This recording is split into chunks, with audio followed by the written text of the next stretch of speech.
Acende teu base, minha parceira, e vamos chilar, porque hoje a gente vai falar da Viperine Gorgon.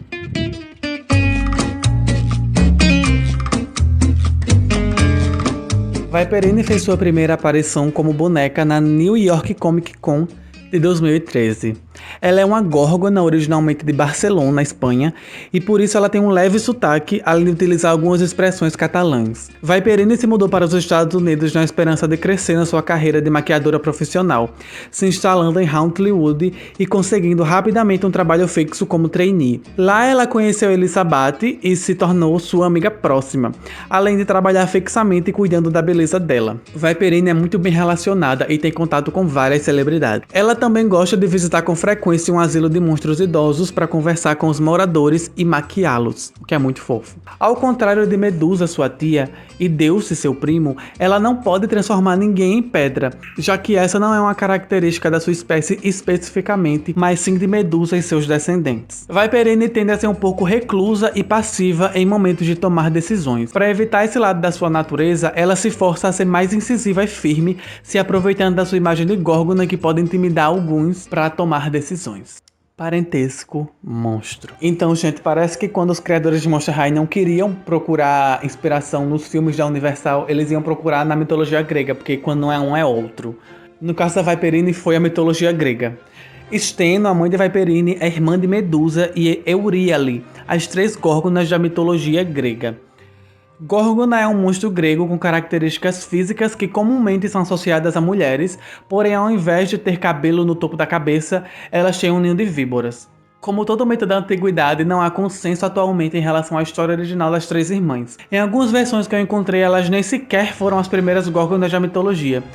E eu também nem achei artigos acadêmicos que contem essa fic, então eu vou contar a história mais comum.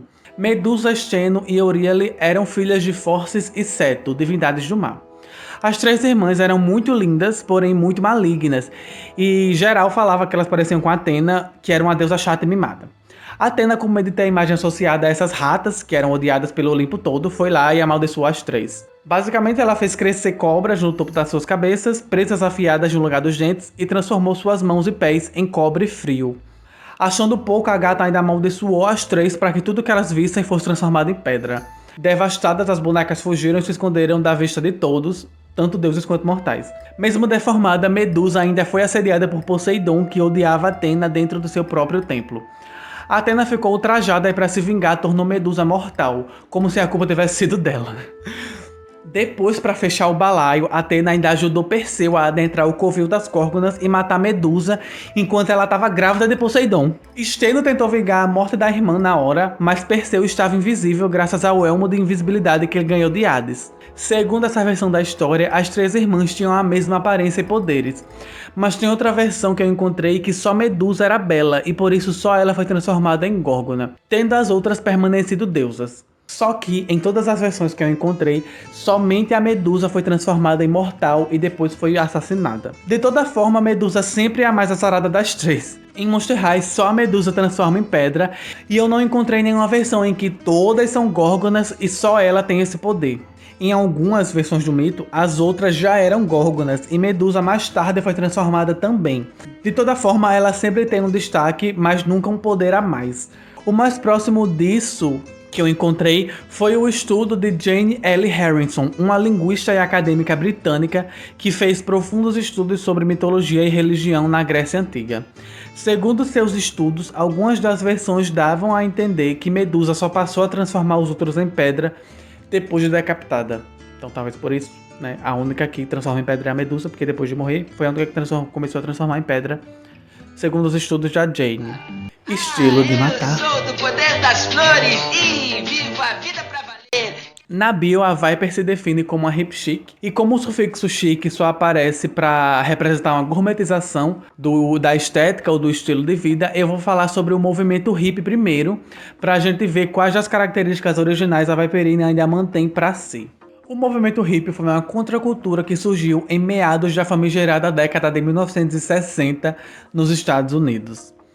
Nessa época, além de ser o período pós-guerra, ainda estava acontecendo a Guerra Fria, que a gente já comentou algumas vezes em episódios anteriores, além da Guerra do Vietnã, que obrigava os homens jovens a servir o Estado e ir para o campo de batalha. Devido a essa tensão, passou a crescer um movimento com ideologias pacifistas, anticapitalistas e de liberdade pessoal, que foi o movimento hippie. Vistos pelo resto da sociedade como vagabundos que se recusavam a trabalhar e servir sua pátria, os hippies viviam em comunidades e eram fortemente influenciados pela própria música e uso de drogas, que segundo eles ajudava a atingir um nível superior de consciência. Se reuniam em grande quantidade nas ruas e praças e pregavam a igualdade de raças, gêneros, nações e a liberdade sexual.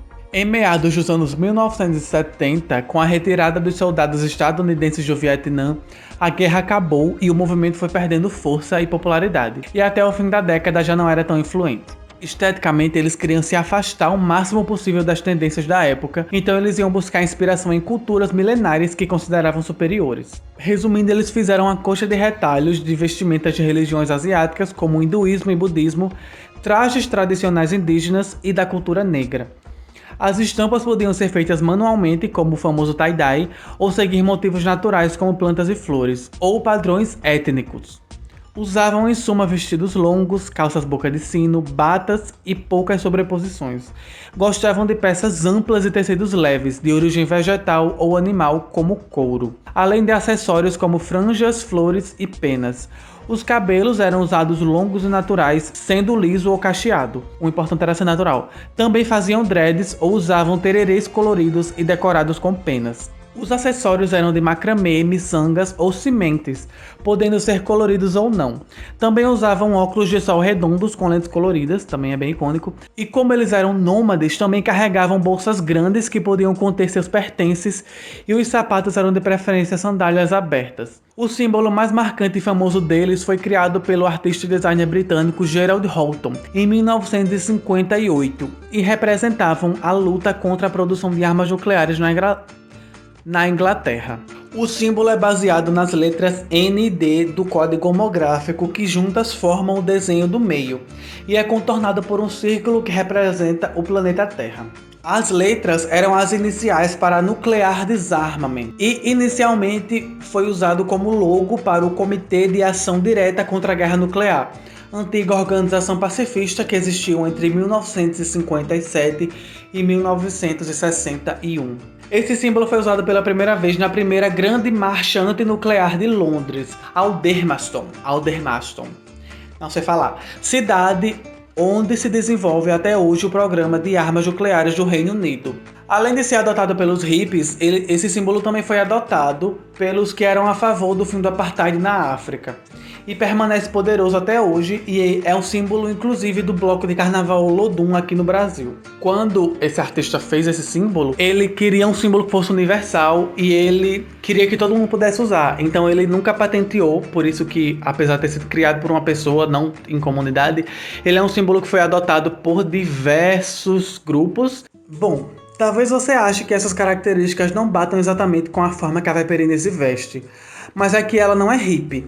A sua inspiração na contracultura é muito rasa, sendo resgatados poucos elementos como a faixinha na testa ou as cobras em forma de franja em símbolos de paz. Isso porque seu estilo é uma releitura do que de fato foi o movimento e por isso é chamado de hip chic. O que acontece com essa coisa de hip chic ou punk chic ou etc. É estudado o estilo visualmente, são resgatados elementos que convêm esteticamente, esvazia-se o propósito e as ideologias e voilá, tá feita a versão chique de qualquer contracultura. Eu não estou dizendo que é certo ou que é errado, é só um ciclo natural de qualquer contracultura no regime capitalista. A Viperine ainda assim usa muito bem essa estética e faz uma releitura muito bonita do movimento. Mas apesar de tudo, eu ainda acho o estilo hippie mal aproveitado e quase que desperdiçado nela, sendo bem sincero.